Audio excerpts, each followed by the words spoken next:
Hello, everyone. This is OGV Energy Live. Wherever you are in the world, welcome. My name is Eric Doyle, and this is our Hydrogen CCS issue, coming to you from a rather damp Aberdeen city centre. This is our interactive show, live stream show, which brings you news and insight from across the energy sector and brings to life the UK's leading energy industry publication, of course, OGV Energy Magazine. I'll get the photo shot in there while I can. Say hello, tell us where you are. I'll just see if anyone's jumped in yet in our chat.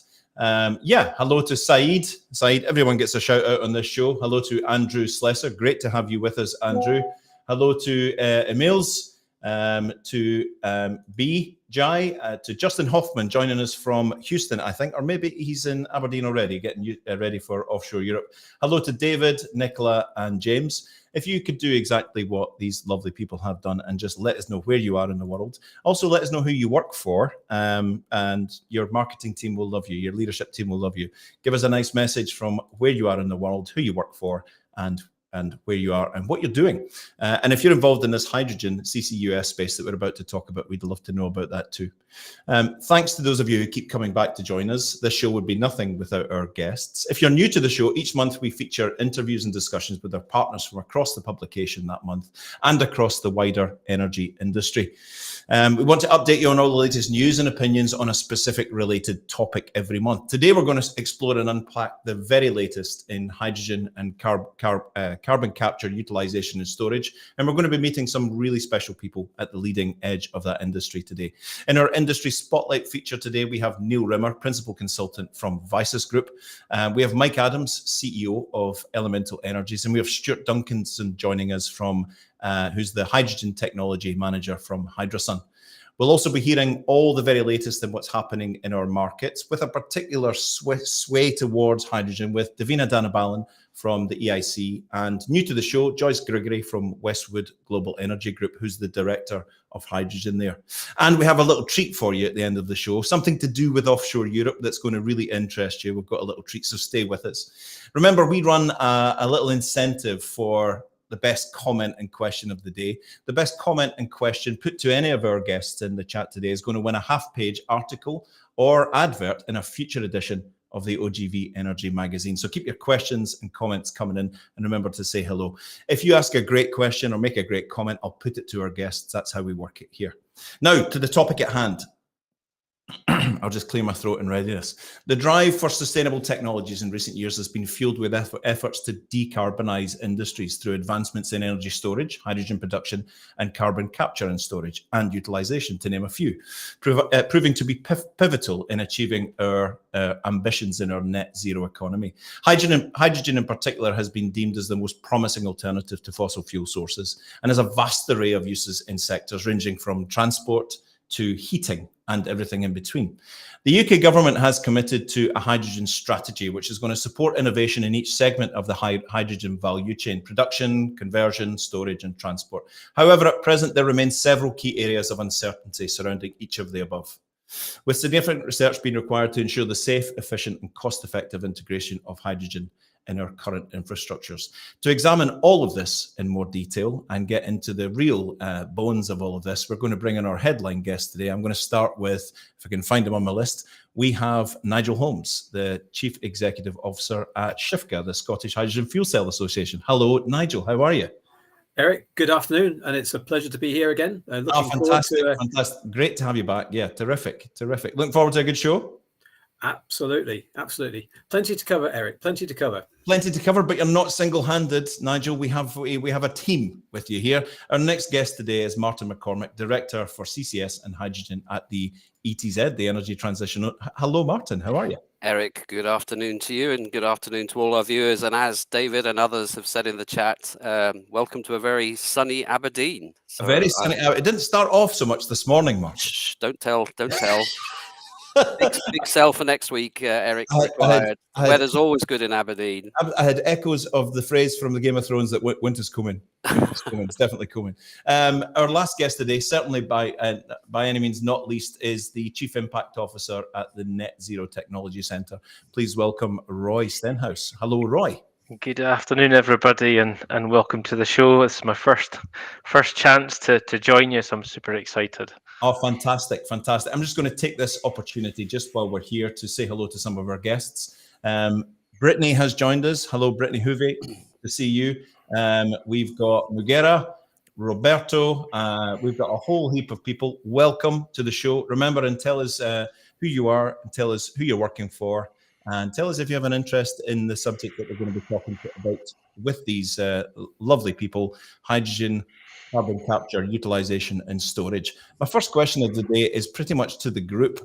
There's a phrase that I love that we've seen. Anybody who's been reading up about hydrogen CCS gets to see this phrase. I'm surprised it's not on T-shirts. Maybe we'll see some at offshore Europe. Make it, move it, use it. A really good phrase. Now, to unpack that, it's a catchy phrase. I really like it. I thought we could do a round robin, maybe starting with you, Nigel, on make it. Could you give us a bit of an idea about what make it is all about?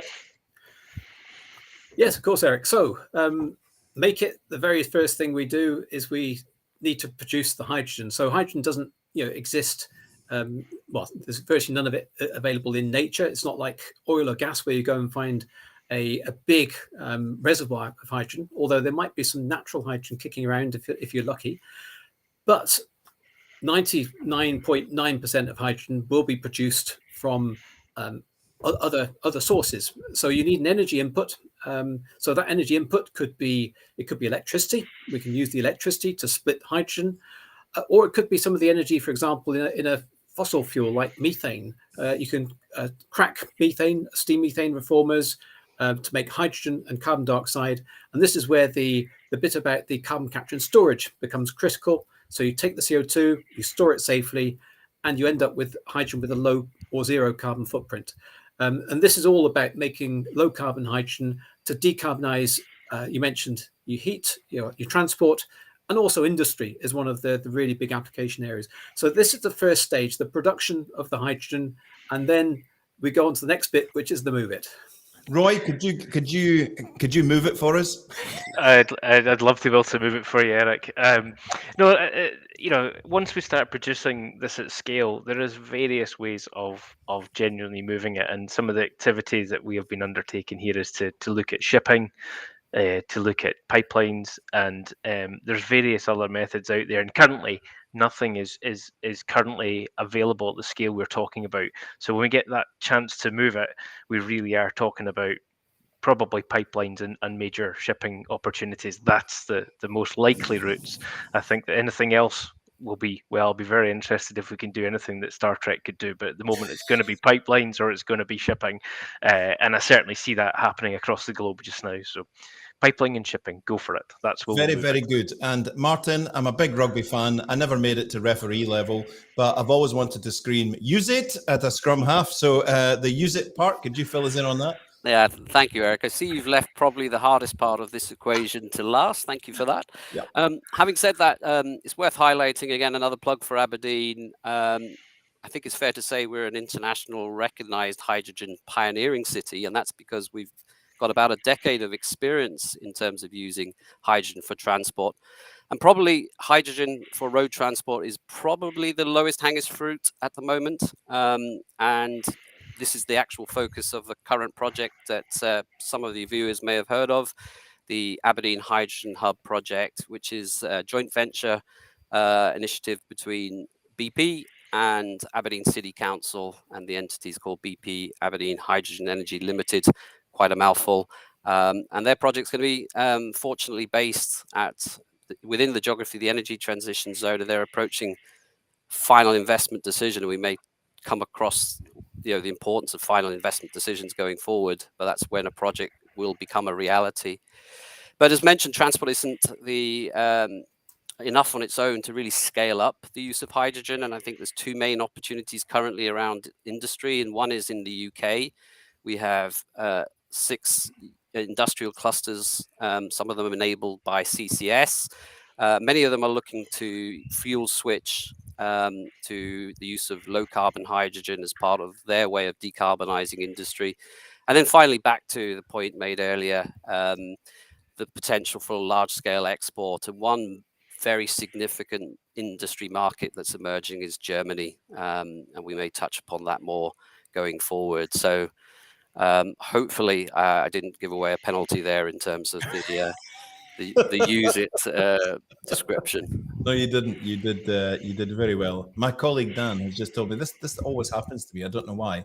It's telling me that I'm back to front. I'm mirrored. So I'm going to unmirror myself. Is that actually saying OGV now? It is. It is. I think it is. I think it is. So Dan, thank you. I am unmirrored. That's perfect. Nigel, the last time we met over a year ago, you were talking about a lot of demonstration projects. You were very much in demonstrator mode, but there's now a shift to large scale, wider deployment. Could you give us some of the examples of what's going on and some of the underpinning elements that are making this happen? Yes, thanks, Eric. So what we have now happening is that the UK government is putting support into a number of projects in the UK to start scaling up the early production of hydrogen. And there's two threads to this. So I mentioned the hydrogen from electrolysis of water, and often that is using renewable electricity, and that becomes what we call green hydrogen. Other colors are available. So if you start with natural gas, and if you use steam methane reformer to make the hydrogen and the CO2, and if you capture the CO2, that becomes the blue hydrogen. So green and blue, two types of low carbon hydrogen. We can start talking about whites and yellows and others, but let's stick with the green and the blue for the time being. And two examples of what's actually happening in the UK. So a few weeks ago, there was an announcement about it was actually slightly eclipsed by the announcement of the drilling for oil and gas, but it was an announcement about the Acorn carbon capture storage project in St Fergus, getting the go ahead onto track 2. And Martin will be able to talk about this in more detail. He's close to this one. But the important bit there is that becomes that's a stepping stone towards blue hydrogen production. You can't make blue hydrogen if you haven't got the carbon capture storage. So the Acorn CCS project becomes the enabler for the Acorn Hydrogen project, which is also being developed by Storegga. And within the green hydrogen space, there's a lot of support coming in from the UK government for production of electric hydrogen. There's 17 proposals that are being evaluated going forward. About 250 megawatts of hydrogen production capacity. So that's a good amount of tonnage.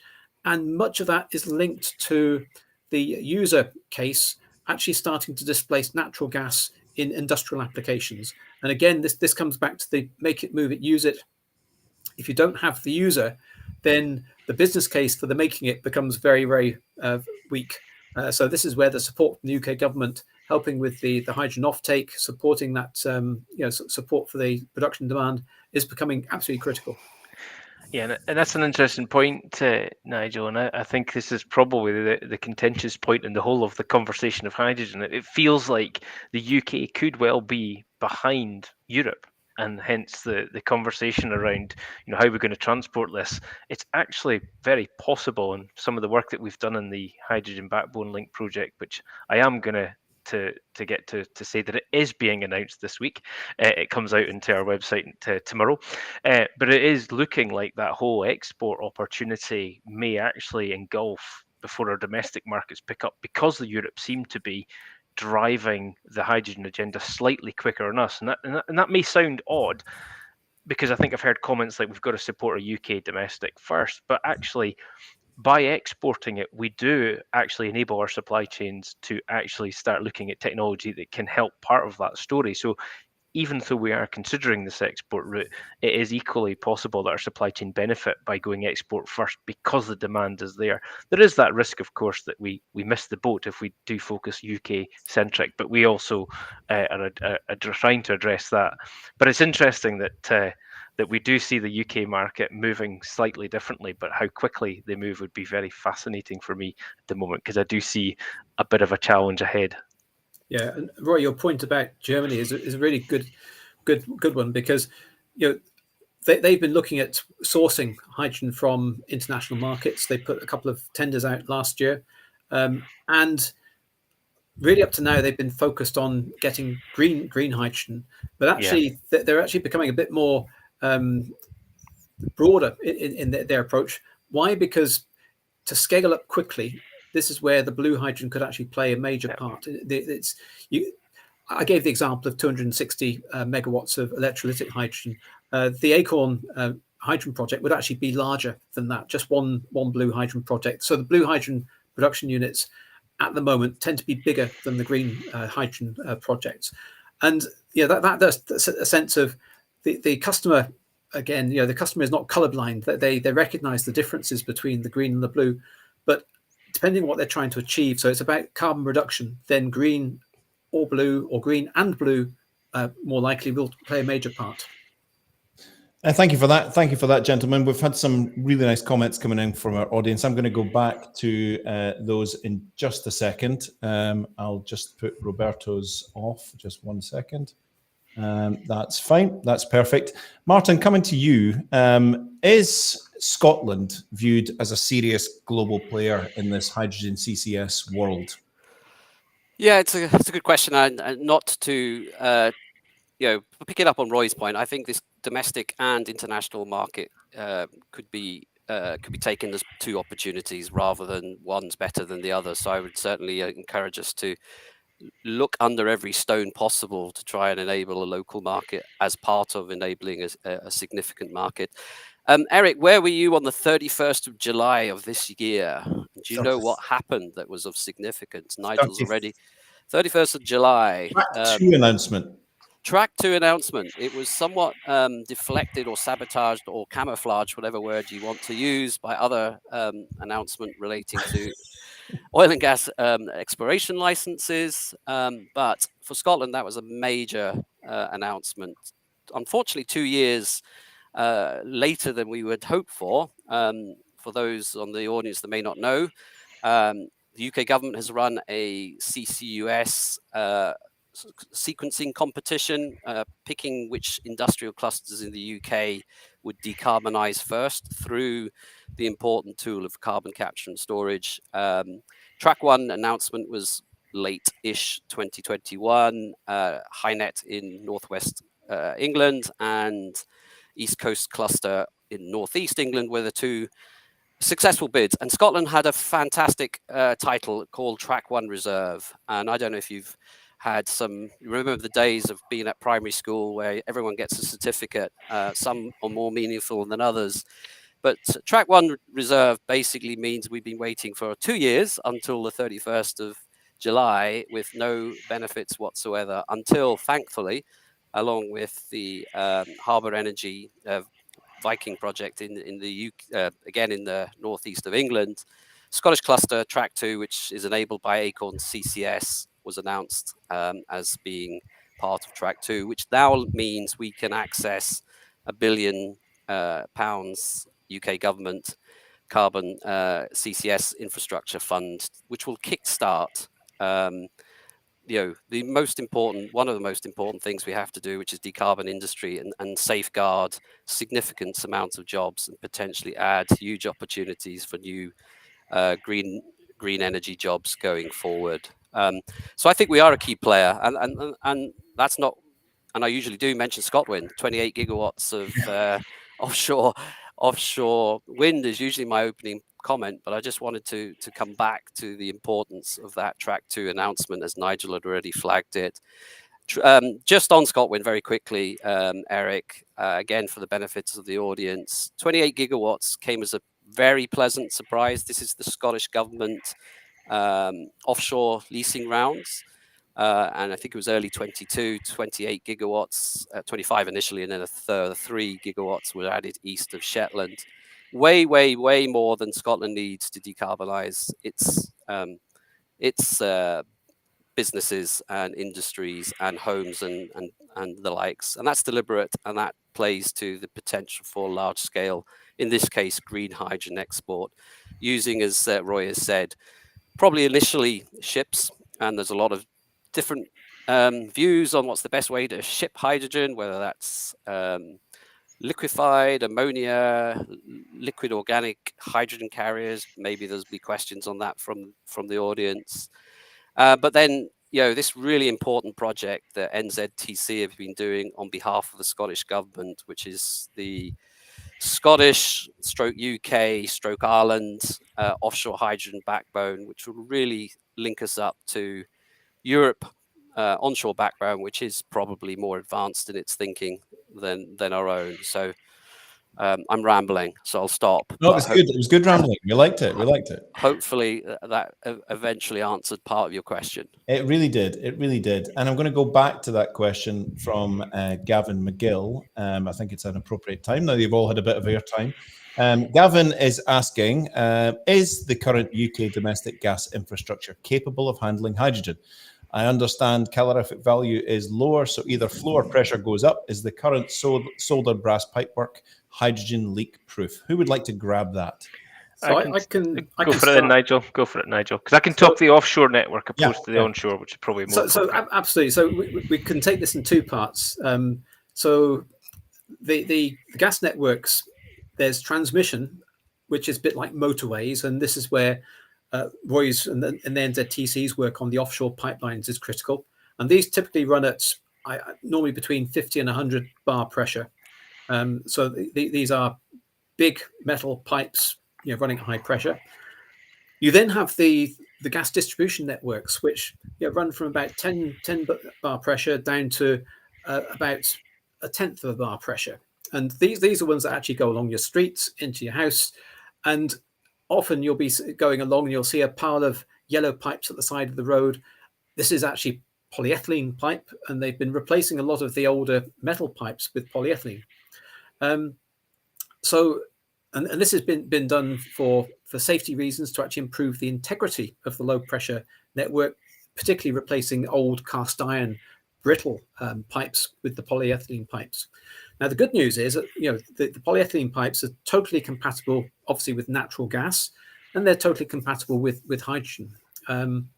So the work to replace the old cast iron pipes is actually helping to set up the gas network for the future as a hydrogen network.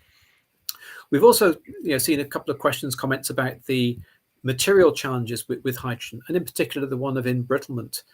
And there are some metals, including steels and coppers, which can embrittle with hydrogen. It's a very slippery gas. It gets into very small holes and can actually embrittle metals. But the good news is that embrittlement normally only happens above about 10 or 20 bar pressure. So when you're running low pressure networks, it's not a problem. Any evidence of that? Well, the low pressure networks used to run with Towns gas, and Towns gas was, shock horror, 50% hydrogen roughly by volume. The rest of it wasn't great. That was carbon monoxide. So that was the poisonous bit. But the experience with using hydrogen in gas networks, it's nothing particularly new there. The bit that is new is obviously starting to deploy 100% hydrogen rather than Towns gas. And this is, for example, some of the work that's going on down in Fife with SGN doing the trial called H100. And this is a really fascinating trial. They're going to use an offshore wind turbine to produce green hydrogen. And they've actually laid a parallel, or in process of laying a parallel set of pipes in the streets, goes past about 1,000 houses, 1,000 households. And they will have the choice of either staying with the existing natural gas or opting in to use green hydrogen for heat. Why would they do that? Well, there's a few benefits. You get a new boiler, you get support going through. The maintenance, you pay the same per energy unit as you would on natural gas.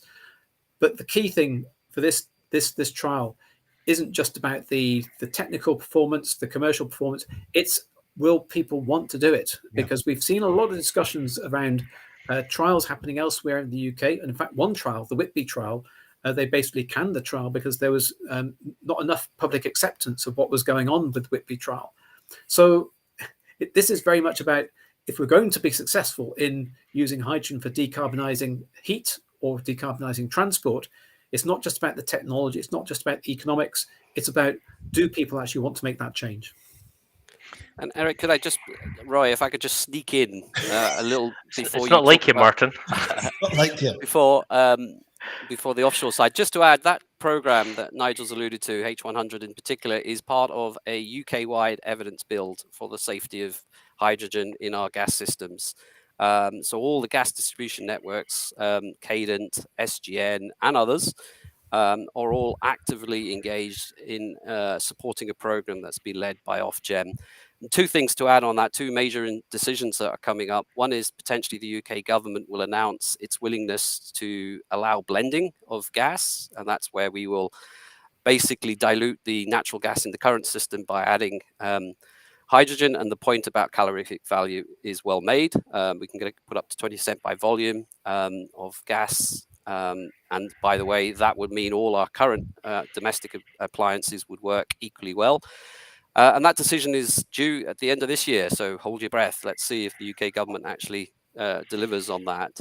And there's some legislation that needs to change as part of that decision making. And then the other major date is potentially the role of hydrogen, 100% hydrogen, to decarbonize our heat. That's our homes and businesses. And that is, I believe, Nigel, correct me if I'm wrong, 2026. So there's a couple of really important UK dates coming up that really will make a difference to the use it side of that equation if the UK government supports and gets behind hydrogen the way, for instance, the German government has got behind hydrogen.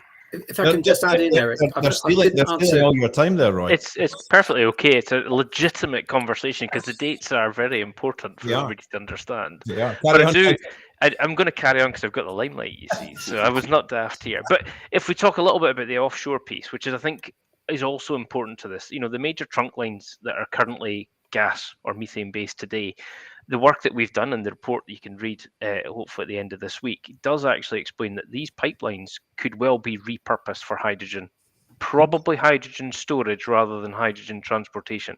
The reason for that is actually their availability is actually the stopper at the moment. They're currently being used for methane and will continue to do so out to about 2040. We actually see the need for this export route to Europe potentially before that. So what we've done on the pipelines is we've assessed a number of the key gas lines. We've recognised that the existing oil lines, due to everything that's been talked on this line about the issues with the oil lines are unlikely to be repurposed for hydrogen. Number of reasons: not as clean as gas, which means every time you put hydrogen in there, it gets dirty. But we've also established, out of all the work we've done with the offshore network, is really there's not many showstoppers, with the exception of reciprocating compressors, which is the actual route to push it through the line. So actually, when you see the report, I'm looking forward to getting the comments back because I'm sure there's going to be plenty of experts out there. But the good news is we've been connected very closely with the H100 program, and they've been kind of giving us insight to what the onshore network testing is looking like. And some of the testing that we're looking at next is actually trying to put higher pressure through existing lines to understand when we do repurpose these assets in the future, hopefully, that we can use them safely. So we're actually joining forces with the H100 program because we recognise the importance of that testing to give the confidence that we can actually deliver hydrogen at scale and export it safely. So, well, while we have you, Roy, you mentioned Hydrogen Backbone Link. For those who don't know, you've just completed the first phase of Hydrogen Backbone Link and some news expected about that tomorrow. Can you give us a wee bit of background on what the fabric of the Hydrogen Backbone Link is all about? Indeed. So back in 2020, we recognised that the European Hydrogen Backbone project had been initiated, and sadly, with the exception of the Bacton oil terminal, or gas terminal, down in England, European Backbone did not include a connection to Scotland.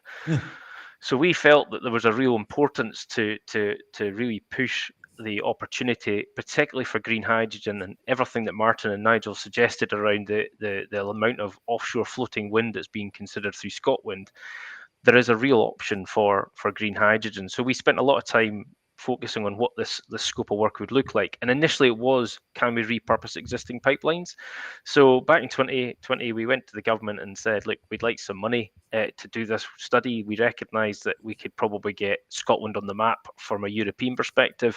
And only in the last sort of 9 months, we're starting to see the three major trunk lines that are being considered for hydrogen starting to come together. So Martin Turlock, the gentleman who works for me in our net zero space, Martin's been engaged with Crew 21 and a number of other people in Europe. And we've actually started to bring not only the Scottish export opportunity together, but the Baltic Sea opportunity and the Norwegian export potential, so that we're actually all building one pipeline network rather than actually building three. So our phase one report, which is out tomorrow, is explaining all of the key technical challenges and all of the findings, the economics, and why we think there's a real chance here that this could actually unlock the potential that the UK has. But the good news is we're on that map now, which I think is a fantastic place to be, because initially it was only the Bacton terminal. Good reason behind that, by the way. There is 2 pipelines already connecting Europe from Bacton, so it made sense to include that. But we've now got ourselves firmly in that imagery for the European backbone, which was one of the key outputs. We're actually continuing the work today for another 2 years, which is actually fulfilling even more deeper dive into the technology. Being a net zero technology centre, we have to do that, but we're now looking seriously into what technology we can really fast forward now in order to enable that. There's another, Martin's talked on it, regulations. There's a few other challenges, but that's not technology. Our focus is what technology enable this line and what do we need to do to get there. So that's the next 2 years of activity, and there'll be more after that. Yeah, the great news is we've got fantastic industry support, and I mean fantastic. We've got the Kellises in there, we've got the Storegas in there, the Fortescues, we've got councils. We've been really fortunate to have significant backing from industry on this one. So, and I will stop rambling now. My turn. Very good. I'm coming back to the chief rambler, Martin. Could you just we've had deep insight into Shifka. Everybody knows what NZTC's impact is on this with Roy and what he's talking about. Can you just give us a bit of a deeper dive into what ETZ is doing in this space? Sure. Thank you, Eric. So we're a not-for-profit business development organisation focused on the northeast of Scotland region, and we've got funding from both the Scottish and UK governments, along with private sector funding as well, to develop an energy transition zone. You can see this behind me. That's the new South Harbour port, a fantastic addition to the existing infrastructure ecosystem that we have in the northeast of Scotland. And this will really enable some of that fantastic pipeline of energy transition opportunities, whether that's fixed floating winds, CCUS, direct air capture, green hydrogen production, to name but a few. So we're trying to attract new businesses towards the region, not just because we've got a nice industrial place and playground to bring your business, but because of this pipeline of opportunities. And we also have a role to support the supply chain in the region pivot towards these energy transition opportunities. I don't know if we'll have time, but just headlines there. 90% of the skills, for instance, in oil and gas are directly transferable to particularly the offshore renewable energy transition opportunities. And a lot of the supply chain companies are already making that pivot and understanding the role that they can play, taking their experience of 50 years of pioneering offshore oil and gas expertise into these new energy transition opportunities. And we try to help them through things like masterclasses and also capital challenge funds with the help of Scottish Government, I would like to plug. On the government, a question in from Andrew Slesser. If the government does not aid the hydrogen change, is there enough engagement from businesses to go forward? Andrew doesn't mess about when he asks this question. So who would like to grab that? Well, I think there are some areas of industry, commercial activity where there is a strong interest from businesses. I think probably the best example in Scotland is actually some of the work that's being done with the Scottish whisky sector. So just south of Aberdeen, just outside Montrose, the Arbicki distillery, they've actually just about completed a project to start to produce green hydrogen at the distillery from wind and electrolysis. And that hydrogen can be used to actually raise steam for the distilling still. And the objective is to actually produce essentially a zero carbon whiskey. And why would you do that? It's because the actual market for whiskey is a premium market. And if they can differentiate, if they can actually show that they've got a zero carbon whiskey, this is actually going to be a real attractor in certain markets. Certain consumers will look at that and say, right, I'm going to enjoy my whiskey even more because I know it's a guilt-free, zero-carbon whiskey. Yum, yum, yum. And you know, Arbiki, they're an independent. They're quite a small company. They can make, you know, quick decisions. But you know, pretty much all of the major whiskey producers are going down this path of decarbonisation. The whole sector has got a very, very explicit strategy. The Scottish Whisky Association have a strategy for decarbonising the whole of the whiskey sector, and they have, you know, they have some of the funds to actually make that happen. So yes, there are areas where this can happen, and there's some good examples in Scotland. I think that example is just like talking about organic meats. It's the same principle that people do feel better about buying organic meat. Well, let's buy CO2 carbon neutral whiskey and enjoy it, even though the headache the next day might be the problem. But there's less guilt. There's less guilt. There's less guilt. Martin, you had something to add? Yeah, just I think just to add that there is a degree of industry buy-in. So I mentioned the public-private sector project, Aberdeen Hydrogen Hub, between BP and the City Council. I don't know if I actually made this point when I first described it. This is going to potentially be one of the first commercial hydrogen production projects, and it will not get to final investment decision unless there is sufficient confidence about the offtake over the next 10 years. And that's a relatively small scale. And I raise it because actually government involvement is essential to establish whether it's a CCS, blue hydrogen-enabled industry, or an offshore wind and onshore wind for that matter, enabled green hydrogen industry. Business models, and there's all sorts of different discussions ongoing at the moment, are a key part of that.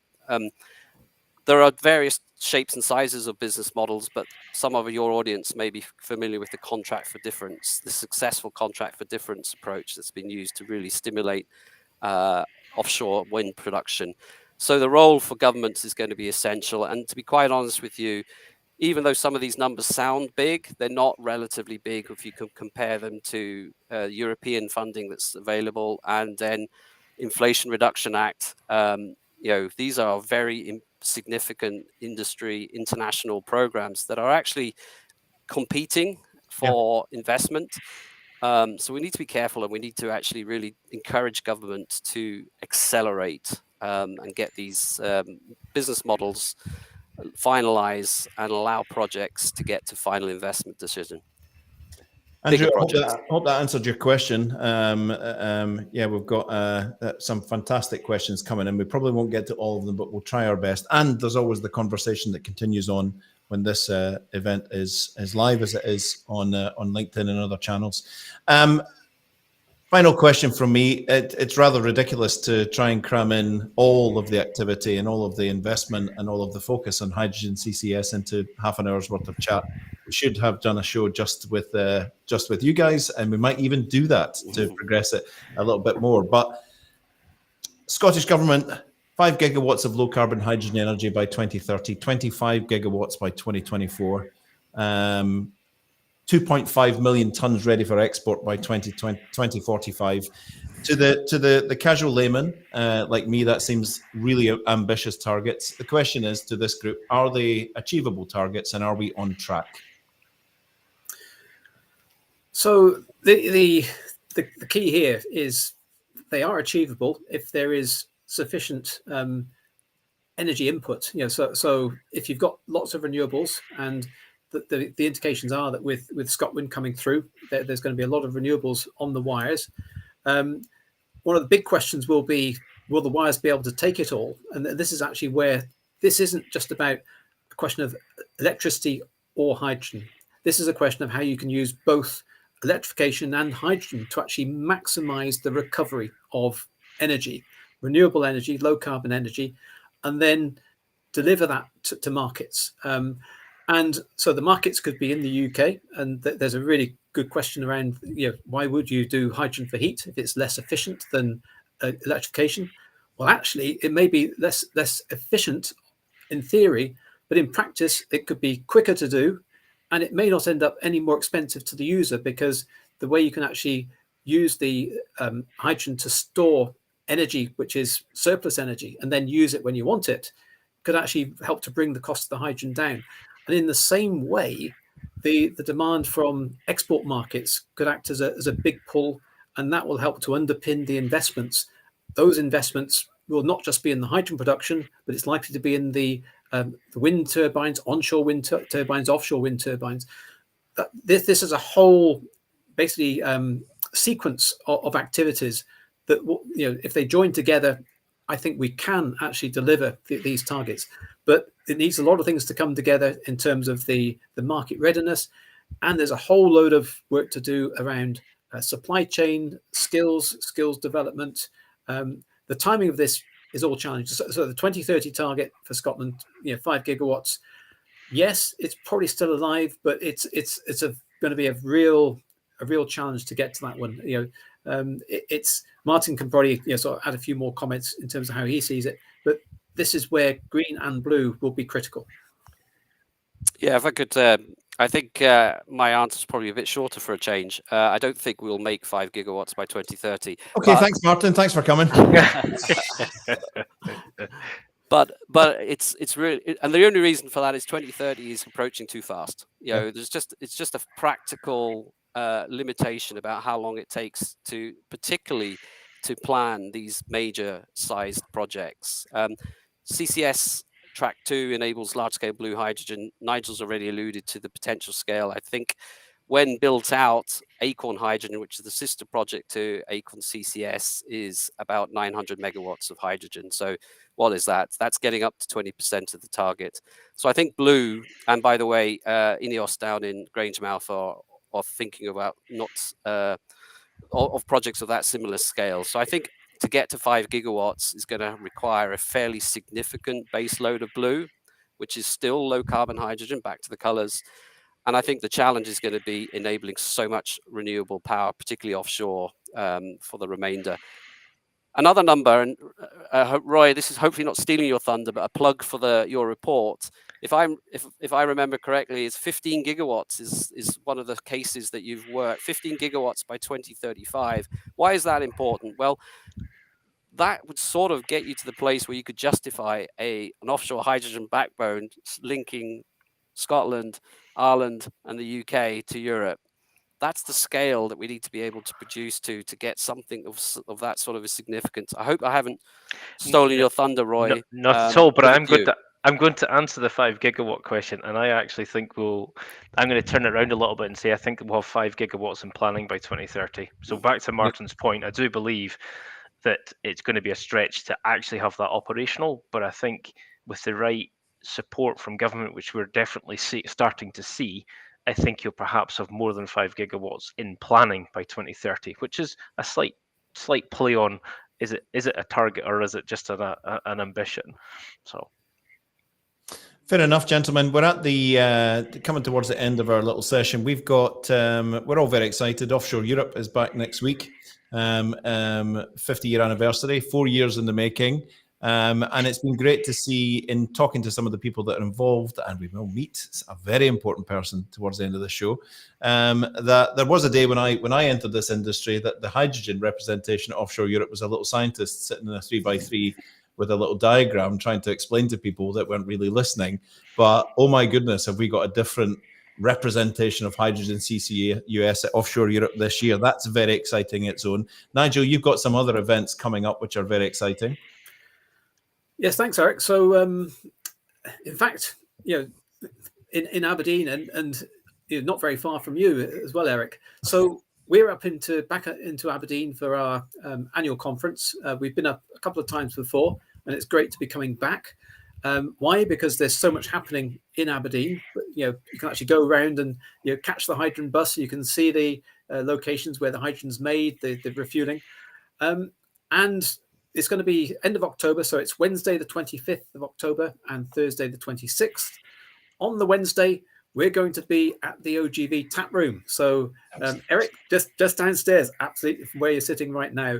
And myself, Martin will be there with his team from ETZ, and we'll have a series of activities during the afternoon. Presentations about basically what's happened so far in Aberdeen, what's happening now, what's coming next. And that's warming us up for the conference, which is at P&J Live, same venue as Offshore Europe. on Thursday the 26th. So, yep, thanks, Eric, and hopefully we will see you part of the day on the 25th. Undoubtedly. Fantastic. Yeah, looking forward to all of that, and looking forward to seeing all of you next week in some way, shape or form. Nigel, Roy and Martin, it's been an absolute pleasure to have you on to sort of launch this show. Kind of tricky to cram it into half an hour, but you know, we've made some impact. We've got some fantastic comments from our audience today. Nigel Holmes at Shifka, Roy Stenhouse at NZTC, Martin McCormack at ETZ. Those are the names, those are the organizations. If you like what you heard and you'd like to extend that conversation further, please reach out and connect with these people. They are lovely and they will accept your connection request and extend that conversation. But for now, gentlemen, I'm going to leave it there.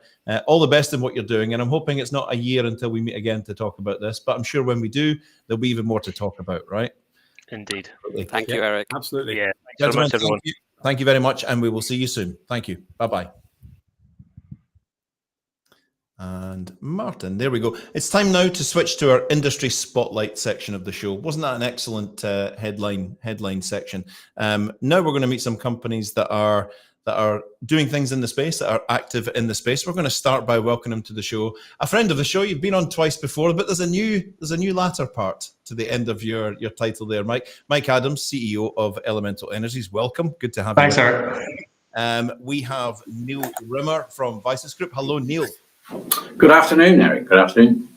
Very good. And we have our last guest to join this band here, Stuart Duncanson from Hydrasun. How you doing, Stuart? Hi, Eric. Thanks for having me on. You're almost in camouflage there, Stuart. You're just blending into the background. I like it. Fantastic. Thanks for being with us. Mike, we've had you on the show before, and we knew a bit what you were doing before. Can you tell us a bit about the new role and Elemental Energies? Yeah, I mean, first off, that previous panel, fantastic. Yeah, it's like yeah, we had the gods of hydrogen with us and CCS. Yeah, and multiple people mentioned as well just what's going on in Aberdeen right now, and I think a combination of offshore Europe. There's a decarbonization event in October. There's the hydrogen event in October. There's well, it's fair enough. It's in St Andrews, but there's the decom event in November, and yeah.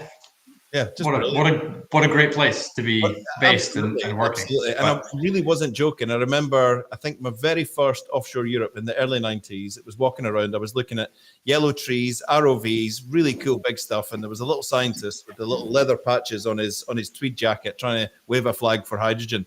Oh, how things have changed. And wait till next week to see what's coming. So what's Elemental's focus these days? I mean, we are utterly committed to the future of wells infrastructure, wells skills to energy.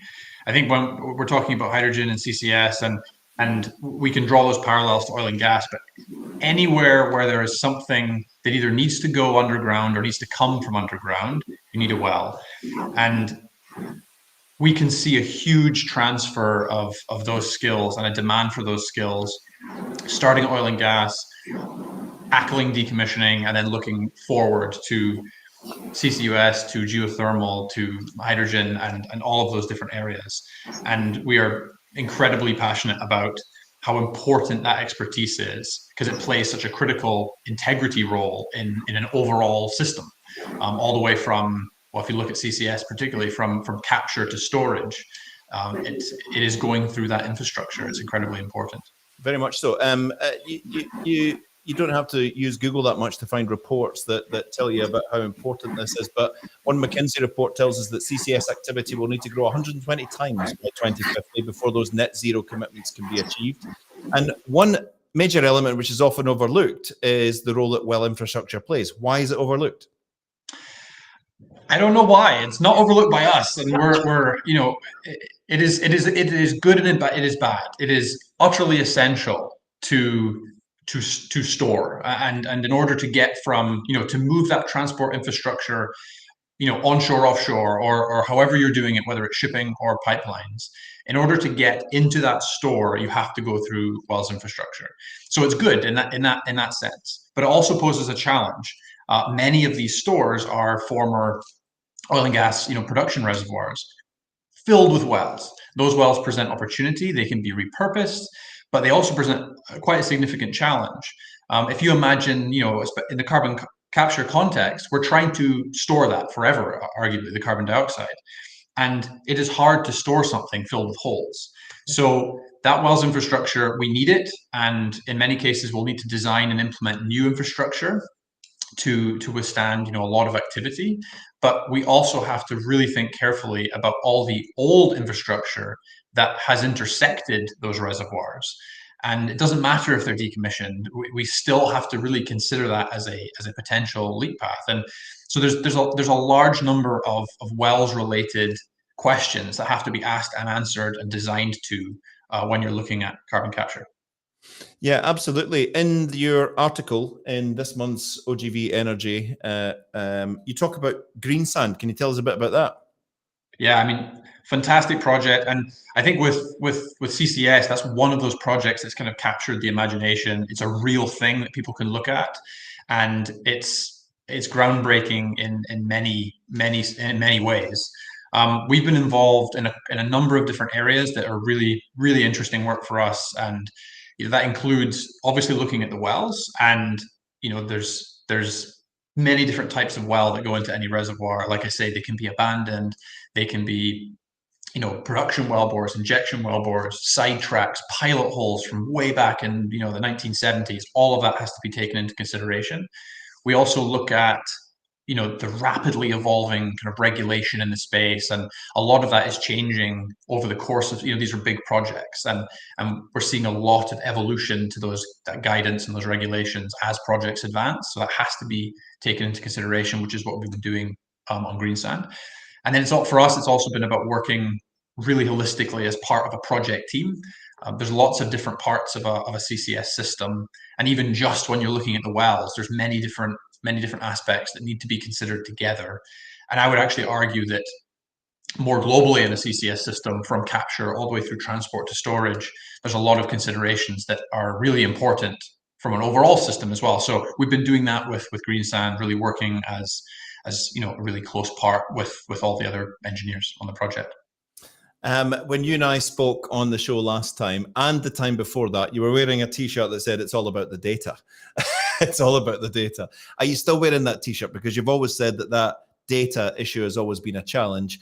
Is data still a challenge? And what are the other challenges you see and opportunities in this space for companies such as yourself? Yeah, I think, with CCS and with the wells challenge, that opportunity and challenge in CCS, it really is about understanding what data that you have and what does that mean to you. And it's about everything from what have you got, what have you inherited, what does that look like, what is the status now versus then when the readings and the data was collected. What do we think the overall system can handle? Right. All the wells considered as one. What do we think the overall subsurface system can handle? A lot of these systems are going to be stressed with cyclic loads and really trying to get the most out of these carbon stores. And a lot of that does come down to the tools and the software that's available to us. And it's still catching up, and it's not even just on the software side. If you look at material qualification on the technology side as well, I mean, we're still catching up to get the tools, both software and physical hardware, that's up to the task. So it's a race. The targets are astronomical that we have to try and meet, and we do really have to try and meet these targets. Carbon capture, CCS as a tool to help meet net zero targets is really fundamental. So it's a race. The engineers are racing, the wells guys are racing, software people are racing, and hopefully we all get there at the same time. Hopefully we all get there at the same time. Thank you so much, Mike. It's good to have you with us again. Neil, if I can go to you, first time on the show, it's great to have you with us. Neil from VYSUS. Thank you. Can you tell us a wee bit, for those who maybe haven't heard, what VYSUS is all about, what you guys are doing? Yeah, thanks, Eric. Yeah, I mean, VYSUS, we were obviously carved out from Lloyd's Register. We were Lloyd's Register Energy Group up till 2.5 years ago, almost 3 years ago now. And Mike there sat with Elemental Energies. That was obviously the Wells division of what was Synergy Wells, with other parts of LR Energy that's moved across to Elemental.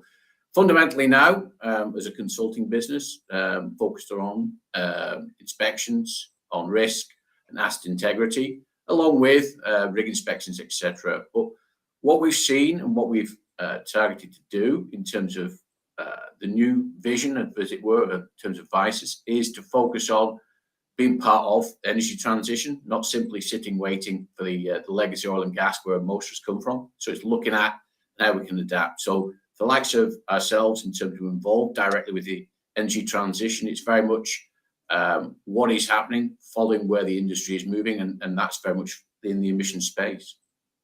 Very good, very good. We had your CEO, David Clark, and from VYSUS, and Dominic McCann, CEO of SICAR, on the front of cover of this month's magazine.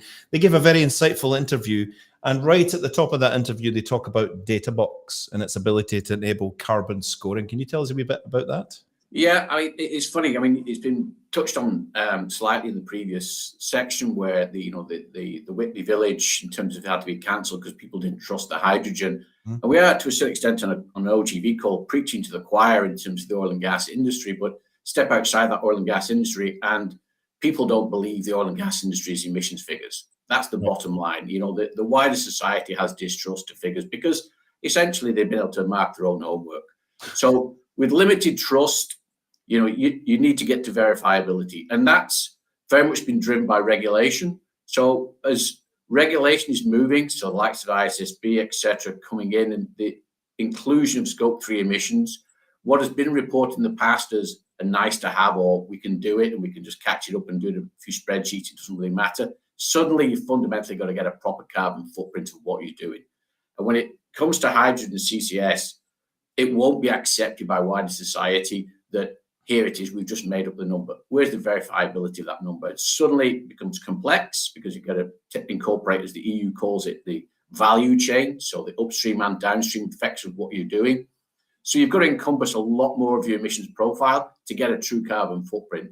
So to refer back to the previous conversation in terms of utilising the terms blue and green hydrogen, that's simply not accepted in the US. You know, it's what is the carbon emissions associated with that hydrogen production. Okay. The same for the EU. The terminology is easy for the description of these things, but if you're going to produce hydrogen, methane reformation, then you're going to have to show what the emissions are associated with that. You know, there is a crossover. Hydrogen is a greenhouse gas, a secondary greenhouse gas, so leaks associated with it are another problem.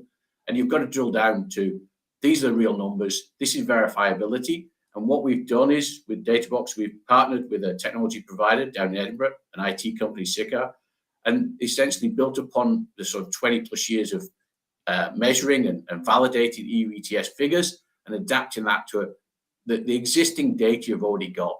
What is your consumption? What have you got in your ERP? What other emission figures have you got? Your consumption, your activity, to bring forward a verifiable and auditable emissions profile for companies. And that allows that confidence to then stand and argue the case for hydrogen and CCS. Without that, we're back to how we believed down in London or how we believed in Brussels. And that's the major challenge, is making it believable to wider society that it's not just a way to keep the oil and gas companies in profit. Do you think that Brexit and our association with the EU now is going to become a stumbling block or an enabler?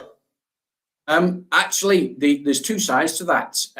It will become a slight challenge in terms of the hydrogen movement to the EU. You know, we're outside the EU, so the carbon border adjustment mechanism will apply to hydrogen produced in the UK. However, if the regulations in the UK, if they adapt and the level of scrutiny on the hydrogen production matches the EU, there won't necessarily be a border tax adjustment made. However, that does require hydrogen production to be verified at site by site. So it's not just this country or what country. So there's challenges associated with that, but at the same time, there's benefits and advantages because it's from source to delivery. So if you're going to bring in hydrogen produced in the Middle East into Germany, for example, one of the big buyers of the future hydrogen market, all that compression, the conversion to ammonia, the shipping, etc., is going to come off that balance sheet in terms of what the carbon intensity is. So you're going to end up with a higher carbon border tax price for that. Whereas if you're piping it from Scotland, you know, you don't have to go through anywhere near the same hurdles. You do have the potential for the pipeline to apply storage in terms of variable pressure. So you're going to have in an advantageous position over imports that have to come by sea. So that whilst there are the downside in terms of you do need to get your figures verifiable down to plant level and plant size, that also supports the use of hydrogen or production of hydrogen in Scotland versus imported from be it the Middle East or be it from the US. Fascinating stuff and lots to think about on the wider scale. I agree that it's very exciting to be involved in it all, but there are deeper roots to be looked at with all of this in terms of certification and planning. So thank you very much for that, Neil. Stuart, if I could move to you, Stuart Duncanson, Technology Manager for Hydrogen at Hydrasun. Hydrasun's a very well-known name in the industry. I feel as if it's one of those brands that's just been about the whole time I've been involved. Could you give us a reminder of where Hydrasun today fit? We might have an idea of what we thought Hydrasun were. What's Hydrasun all about today in the energy industry value chain? Yeah, thanks, Eric. I think people are aware of Hydrasun. In the last 50 years, have been involved in providing fluid transfer solutions into the oil and gas market. And that's given us a good base. I think we're one of those companies now that are seeking to make that energy transition. And we have a lot of the sort of key core skills required for some of the hydrogen production, hydrogen refueling solutions that are happening in the market. So we are the largest supplier of Harker Hannafin equipment in Europe. So small bore tubing, instrumentation, valving, etc. And that's given us a good starting point. So in about 2016, we were approached by ITM Power at the time to start supporting them in terms of their hydrogen refueling station rollout. And we did a number of installations in terms of the stations across Europe for them, and small bore tubing, interconnecting pipe work, balance of plant. But we've been gradually building up that capability till now, where we have a full EPC team, and we're targeting some of those green hydrogen projects that are emerging in the UK, Germany, the Netherlands, where we actually have a design team. We work with vendors, we design station of the plant, and we're seeking to actually construct it. So a big change over the last 50 years, but a really exciting change for the company. Absolutely. And it's fascinating in your article in this month's magazine to read about, how deep there are companies that, they do a couple of projects in perhaps another aspect of industry, and they all write that bit of the industry in biro at the end of their business cards. Like we do one job in renewables and suddenly we're an oil and gas services provider and renewables.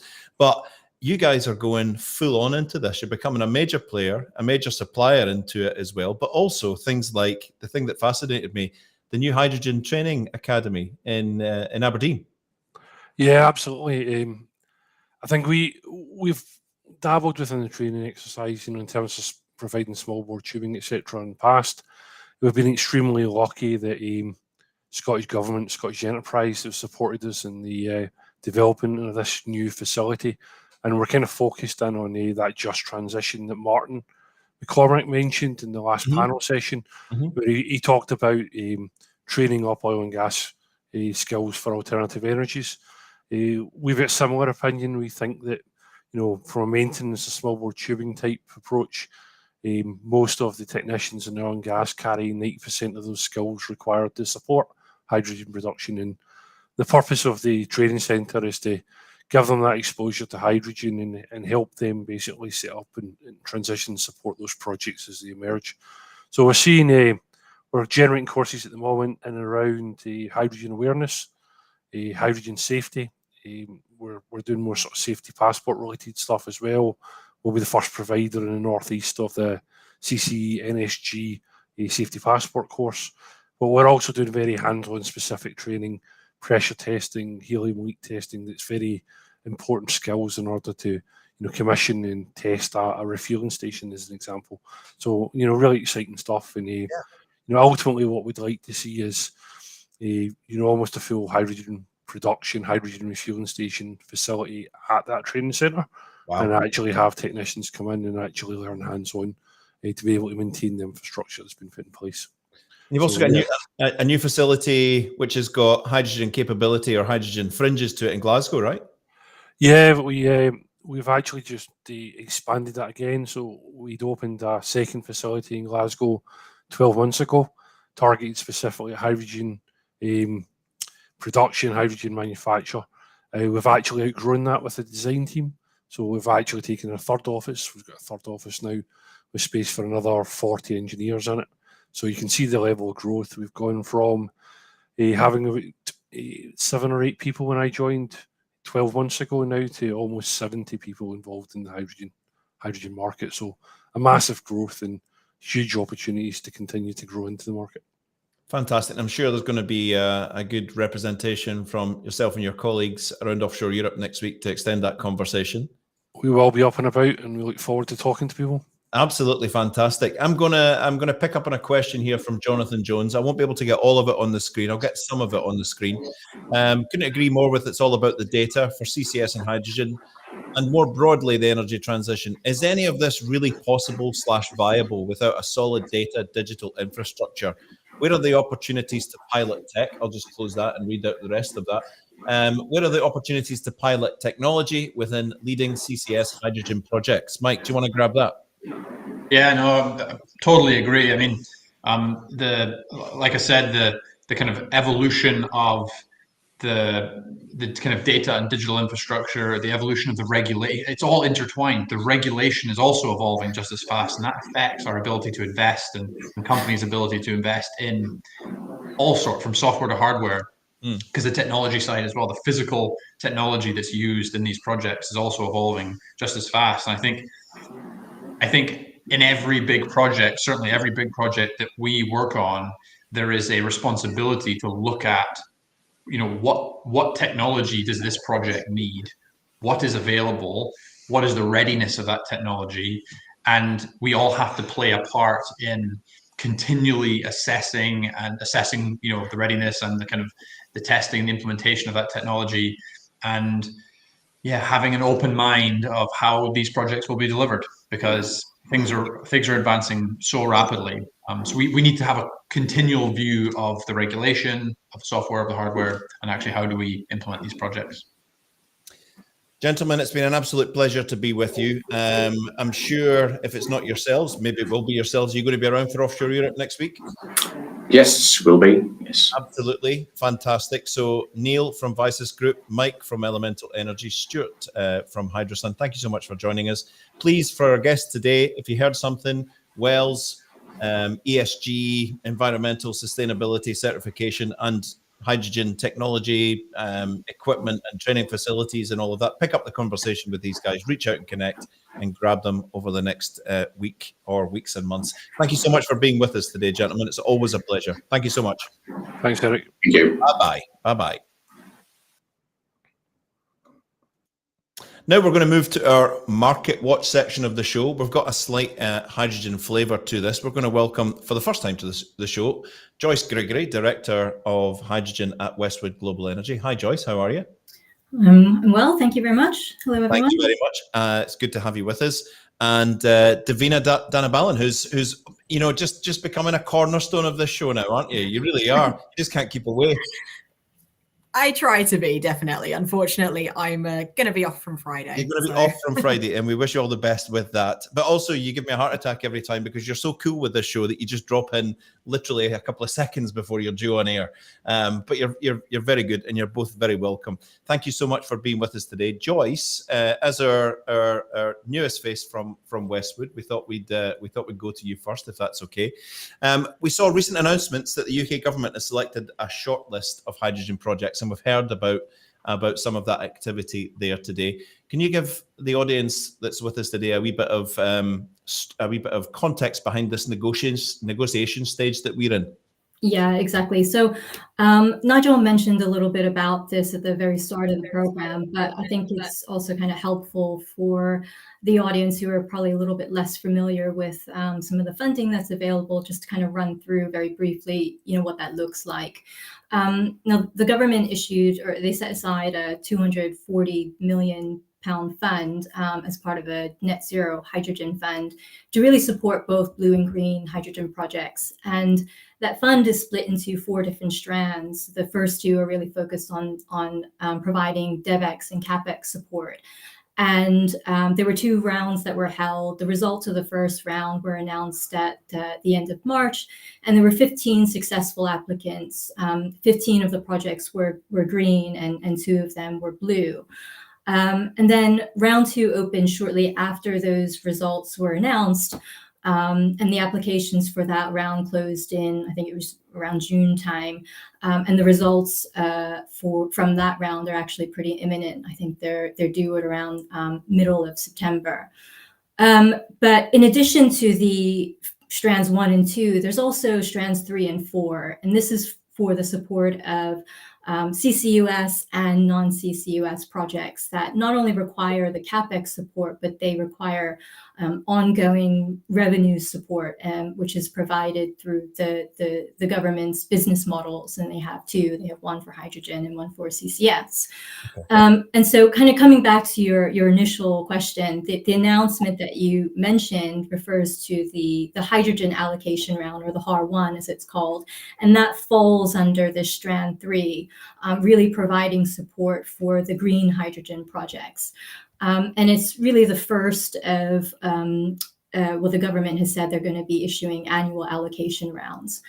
Now, the applications for HAR1 opened last year. In March this year, that was shortlisted to 20 projects that were invited to proceed to the due diligence stage.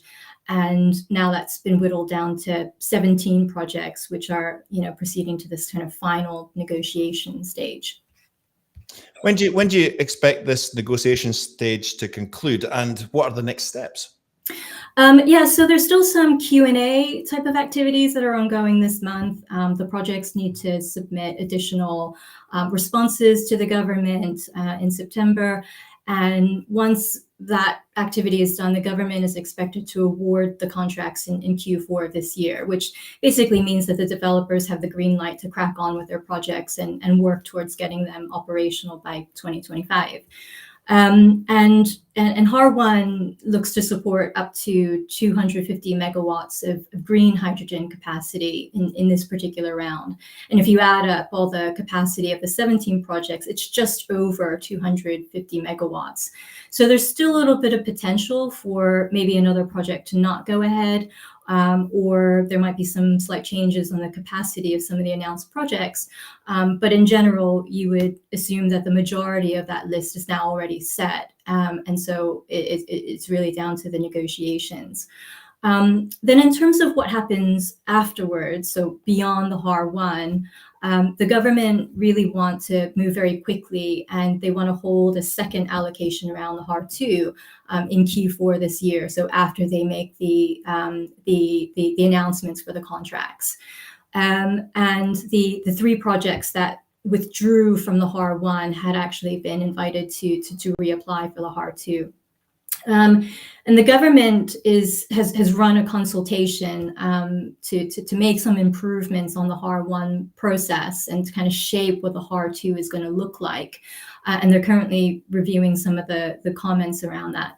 But essentially what they want to do is award the contracts in 2025 for up to 750 megawatts of green hydrogen capacity, which needs to be operational between the timeframe of 2026 to 2029. So together, these 2 allocation rounds represent a gigawatt, or around 20% of the UK's green hydrogen target for 2030. Then after HAR2, the government is hoping to kind of move away from this co-support model where they're supporting both CapEx and ongoing revenue support to maybe one where they're just based on revenue support or market-based support. But that's still kind of a little bit way off in the future, and really it depends largely on how the market's going to evolve. Very good. Thank you so much for that. On carbon capture, utilization and storage, what are you seeing in terms of development for projects in the UK? Yeah, so I think Martin touched a little bit on the Acorn project. The government has targeted to have four 4 CCS clusters throughout the UK operational by 2030.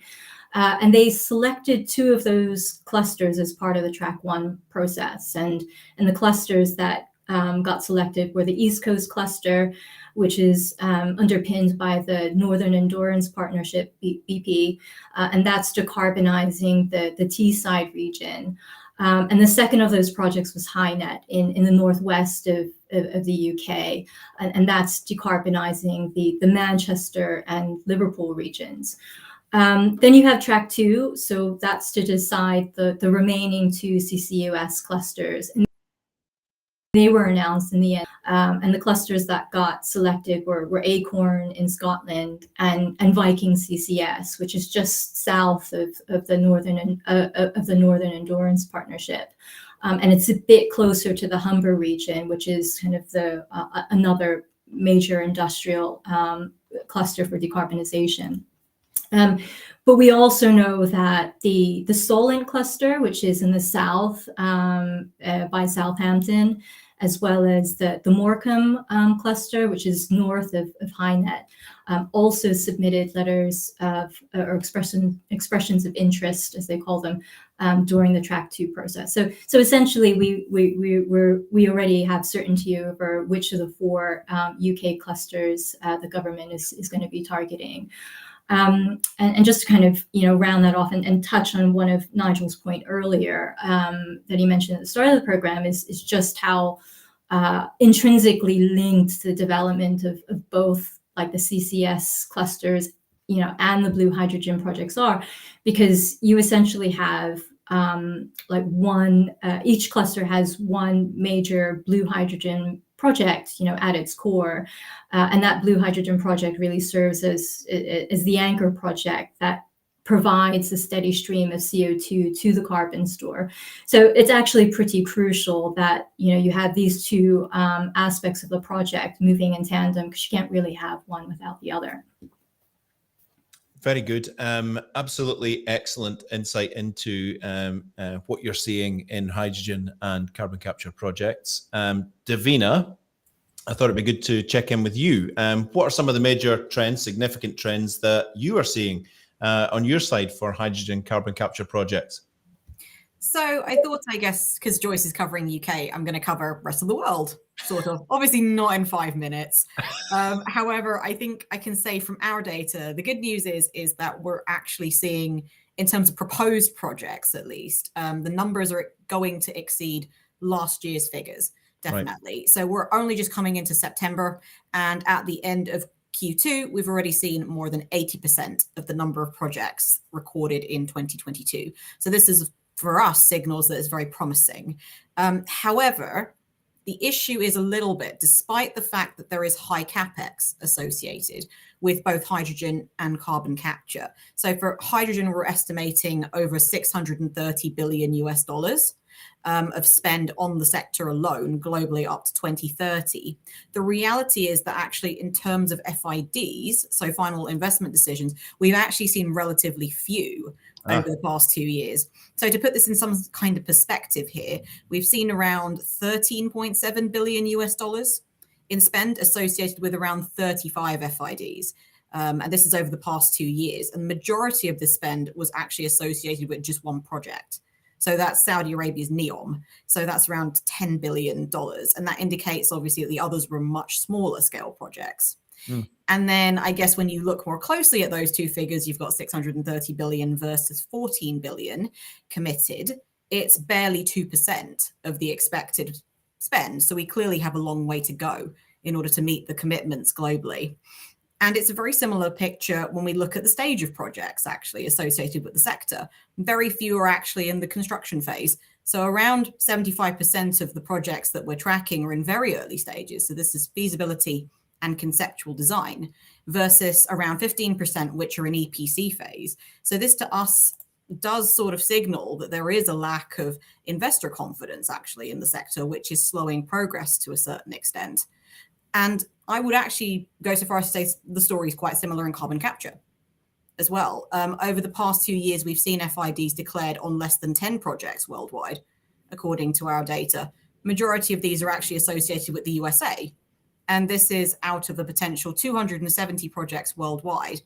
And I guess similarly to hydrogen, carbon capture projects are struggling to move into final investment decision and construction phase due to, basically, as Joyce mentioned, there is the need for other parts of the system to be working at the same time as these. So these are the storage and transportation elements of these projects.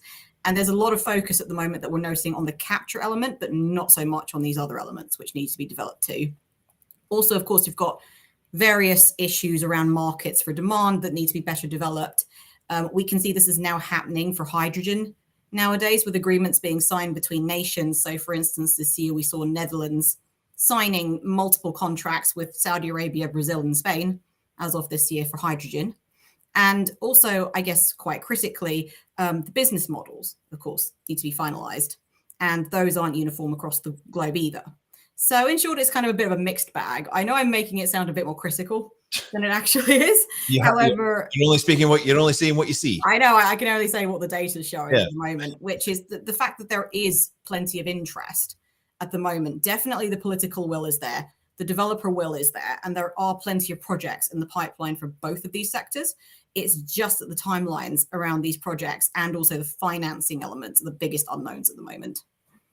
Any other markets or areas we should be interested in right now? Anything you want to tell us about that's showing interest?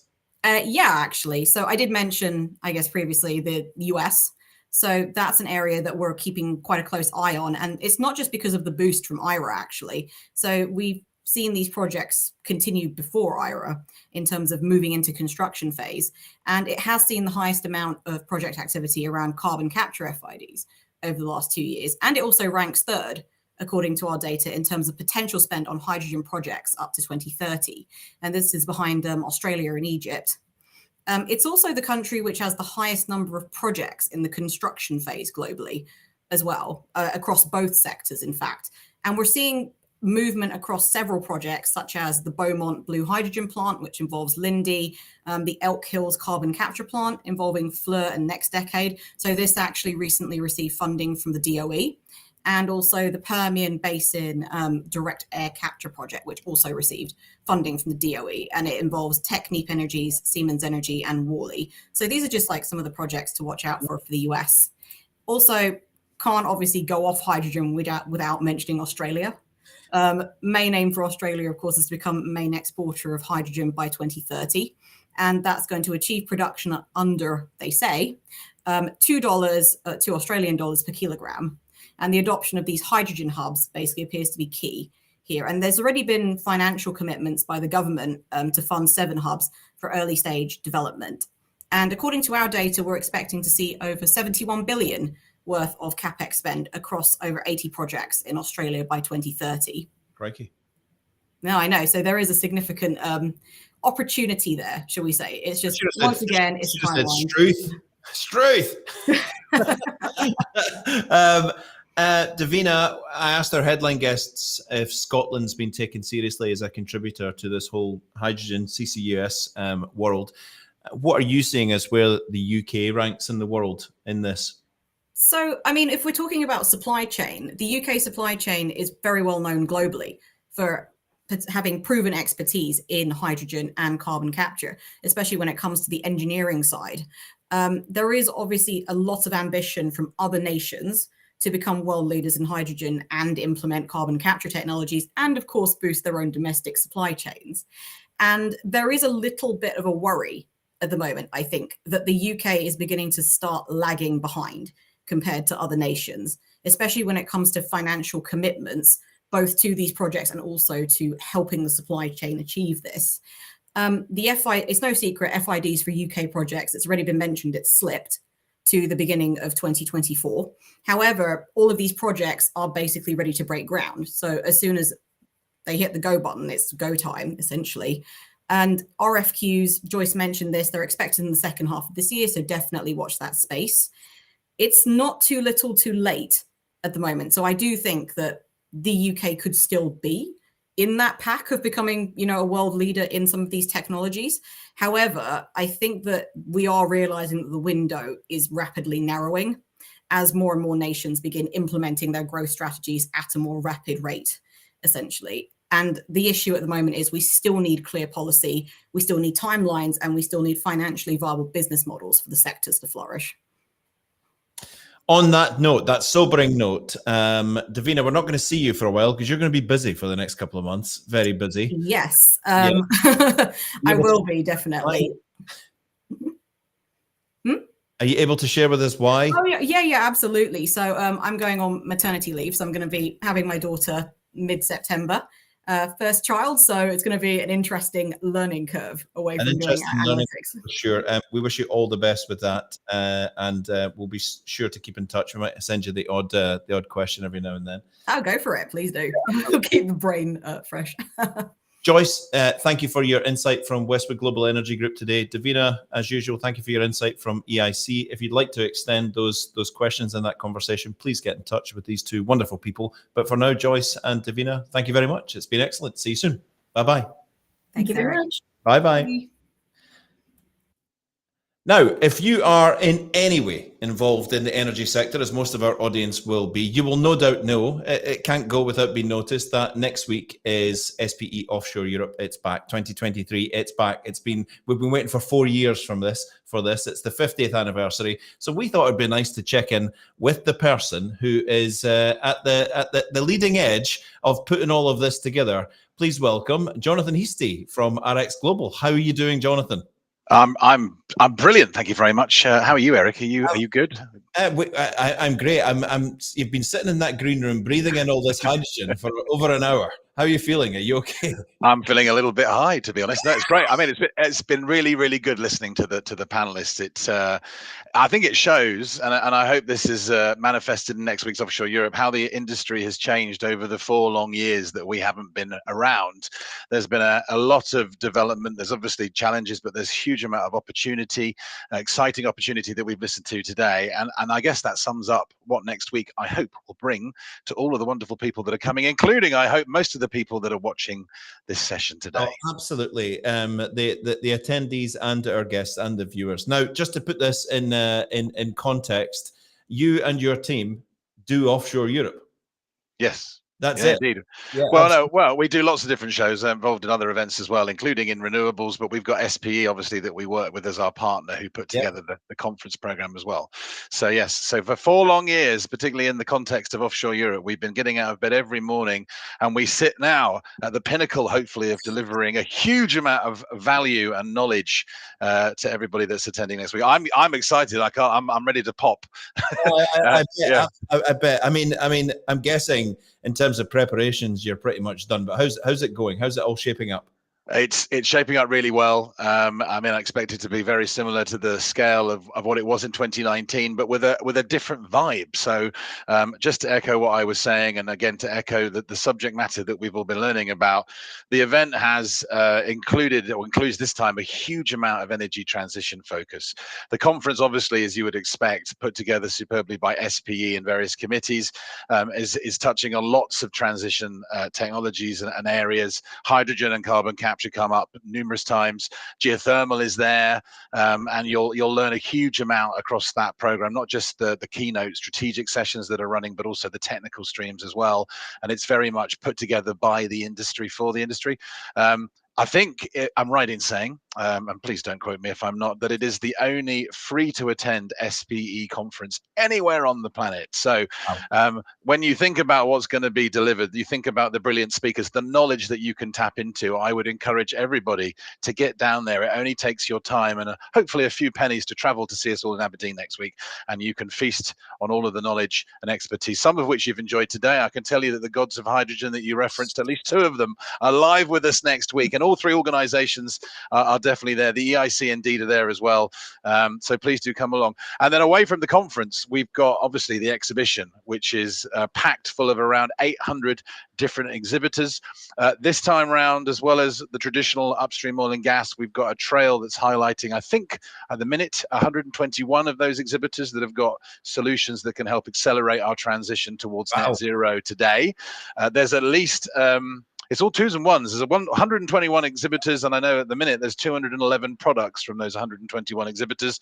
It's almost binary, but not quite. That are transition focused. So again, you can see in the 4 years that we've been away, there's a real growing, surging undercurrent of transition, blending with the traditional energies that we have at the show.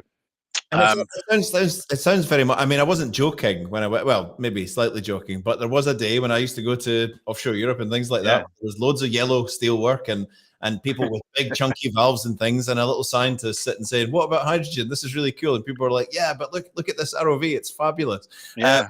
You are talking about a blend at this particular show, aren't you? Yeah, very much so. And on the show floor, apart from the exhibitors and the hunt, I mean, we've got 13 pavilions coming in from outside the UK, international and regional groups. Lots of exhibitors as well. Obviously, a very strong UK and Scottish representation.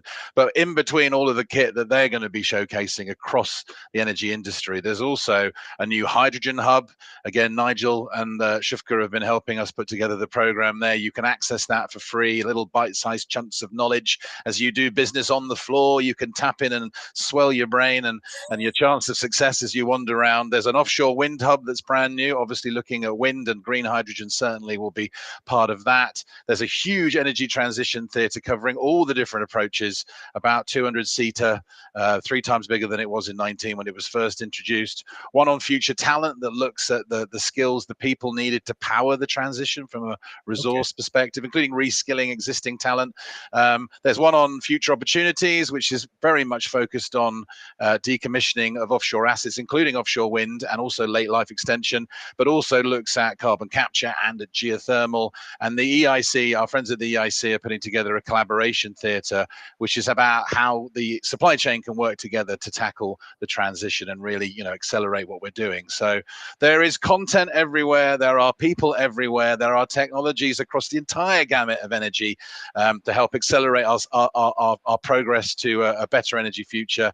And I beseech everybody, please come down and enjoy this wondrous collection of people, technologies, and organizations. It's going to be a fabulous week, and I'm thrilled that it's sunny in Aberdeen at the minute. Absolutely. Long may that continue. Fingers crossed. Yes. Jonathan, when you sit down with a blank sheet of paper and a pen and say, right, okay, offshore Europe 2023, when you start to write down all of the chunky kind of business elements and start doing all of that, you must have an idea of how you want the visitor and user experience to be, right? You must be thinking about that. What do you want people to come to the show and then leave with? What do you want them to take away, and how do you want them to feel? I want them to feel amazing, obviously, and if they aren't after this session with all of your esteemed speakers, then what will get them there. But I want people. We put on this event, and as I said, you can attend it free of charge. You can wander around the exhibition halls. You can go to any of the sessions upstairs on the show floors, totally free, and you can come away, I hope, having learned a huge amount, having gained an immense amount of inspiration and knowledge that you can put into play, not just in the future, but today, to drive your own development, your own career, your own organization's development, and obviously the industry in general. So and then meet loads of people, reconnect with people perhaps you haven't seen for 4 years since the last offshore Europe. Yeah. And that serendipitous bumping into people that you never knew you needed to know, but suddenly you do, and you're working with them, new business models, new financing models, new partners, new collaborations. So I think that's the value of face-to-face that we've been missing, and certainly offshore Europe hasn't had the ability to deliver for 4 years. So please don't miss out on it. Come and feast and grab all that value and benefit. Please, please, please. Please. If you're not energized about offshore Europe after that, I don't know what will get you energized. Jonathan, it's always a pleasure to talk to you. We wish you and all the team, all the very best, all your presenters, all your contributors. We've got a presence there, our members have a presence there, and we can't wait to get there and get it set up. So all the best with it. And maybe we'll do a little, this is what you were like before. Let's catch you afterwards, a before and after session with you to see you exhausted lying. I shall be asleep. Yes. Anyway, but thank you very much. Thank you very much. Good to see you next week. Thank you. See you next week. Ta-ta. Bye-bye. Bye-bye. We have come to the end of our show. Just a few closing words for me. A big thank to all our guests today. Wasn't that absolutely fantastic with all our hydrogen specialists on and people who are active in the industry. Thank you to our audience, your viewers, for if you've been with us before, thanks for coming back. If you're new to the show, thanks for joining us. We hope you got something from it. Our winner for the best comment of the day, I just choose them at random. I star a few purely based on the level of response that came back. We're going to go with Gavin McGill. So Gavin, you are, let me just make sure I got that right. Gavin, you are our winner of the comment today. I'll be in touch with you to organise a free half page in a forthcoming issue of the magazine. Our theme for next month is digital transformation. Now, we're going to be, OGV Energy are going to be en masse at ADIPEC. So we're going to be doing a live business breakfast in person, OGV Energy business breakfast in person. We're going to record that, and we will post a link to the recording of that as the live on digital transformation next month, because we won't be streaming it from there, but we will record it and do that. On ADIPEC, we've got the last few remaining opportunities for those still wondering if you're heading to ADIPEC or not. If you'd like to join our golf event at Yas Island, our business breakfast at the Aloft Hotel, or our drinks reception at the Aloft Hotel, it would be well worth a call to Andy Mackay. I can put up his details in 1 second right here. Captions, where is Andy Mackay? He is right here. And I think there are a few opportunities left on the stand, just a few, so you'll have to be quick. andy.mackay@ogvenergy.co.uk, 01224 084 114. That is the number. And if you want to get involved in any of our other activities around ADIPEC, please look at the events page on OGV Energy's website, which is right here, OGV Energy /events. And you can sign up to be part of that. We're going to be back with this show on the 26th of October, where our theme will be international growth, and we'll have some wonderful guests lined up for you then. For now, thank you so much for joining us. It's been a wonderful show. I've really enjoyed it. Thanks to everyone, and we'll catch you next time. Bye-bye.